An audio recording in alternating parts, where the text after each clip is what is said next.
Assalamu alaikum wa rahmatullahi ta'ala wa barakatuh.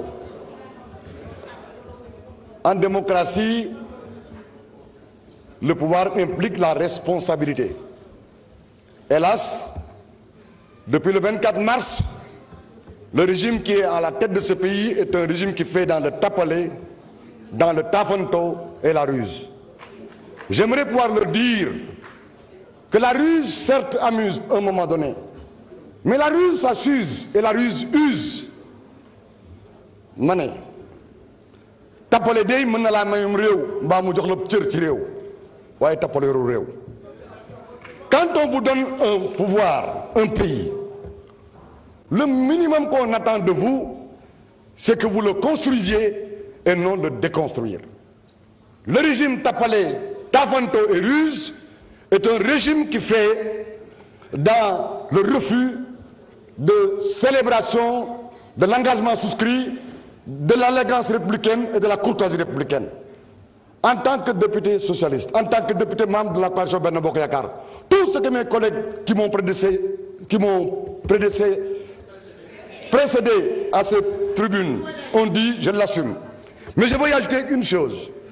Si vous étiez venu faire avec nous la DPG, suivi d'un débat d'orientation budgétaire, si vous étiez venu nous proposer une LFR, vous auriez pu montrer que vous êtes dans de bonnes dispositions. Et je vous dis qu'au-delà de ma personne, peut-être que tout Benno Bokk Yakaar adoptera la LFR, débattra royalement avec vous de la DOP, écoutera et échangera dans le cadre de la DPG. Et même, nous adopterons votre budget. Nous l'avons prouvé avec Abdoulaye Wade en 2000. Vous nous demandez de vous autoriser à supprimer... Vous nous demandez de vous autoriser à supprimer, à dissoudre le HCCT et le Conseil économique social et environnemental. C'est de l'incohérence.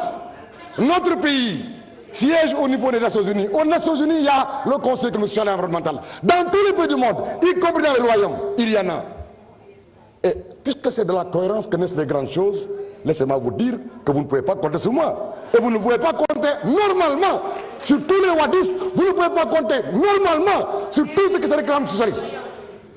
Pour ce qui est du HCCT, ça a été recommandé par l'Union africaine en 1998. Le Sénégal l'a adopté sous le principe en 2014, consacré par référendum en 2016. Mes chers amis, ne vous compliquez pas la tâche. Loin des bravades, parce que je vous ai dit l'autre jour qu'il ne faut pas faire dans les bravades. Je vous demande, je nous exhorte à savoir que vous n'êtes pas éternel. Quand on gouverne un pays, on doit essayer de savoir que partout dans le monde, il y a des institutions qui durent des siècles, qui sont plus anciennes, qui ont plus de longévité que les personnes ou les régimes. Abdoulaye Wade, tas na fi Sénat, tas na fi Conseil économique, créé CREAES, Macky Sall, mon leader que j'ai soutenu, mais tas na fi Sénat. Alors,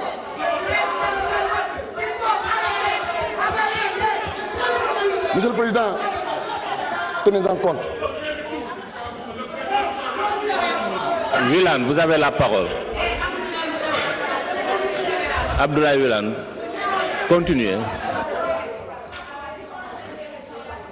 Je veux simplement que les Sénégalais et les Sénégalais qui nous suivent retiennent avec vous et moi que le Haut Conseil des collectivités territoriales doit demeurer.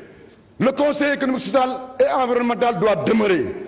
Je rappelle à ceux qui sont dans PASTEF et qui ont appartenu aux assises, au peuple des assises, qui ont paraphé, signé, assumé, combattu pour la mise en œuvre des conclusions des assises et les recommandations de la CNRI, qui doivent se retrouver dans leurs petits souliers ou derrière leurs petits doigts. Je termine en disant que ce n'est pas utile ni efficace de casser. Il faut certes réformer. Je veux être moi un réformiste. Si vous nous aviez invité à une réforme des institutions pour les rendre plus viables, plus supportables, soutenables au point de vue de la dépense publique, vous auriez peut-être obtenu un consensus. Alors, ce n'est pas par la violence qu'on conquiert et exerce le pouvoir. Soyez plus humbles et retenez que la République est d'élégance toute faite en tout lieu et en toutes circonstances. Mes chers collègues, votez pour appuyer la décision de la Commission en rejetant ce projet de loi qui est inutile, dangereux et enfantin. Je vous remercie.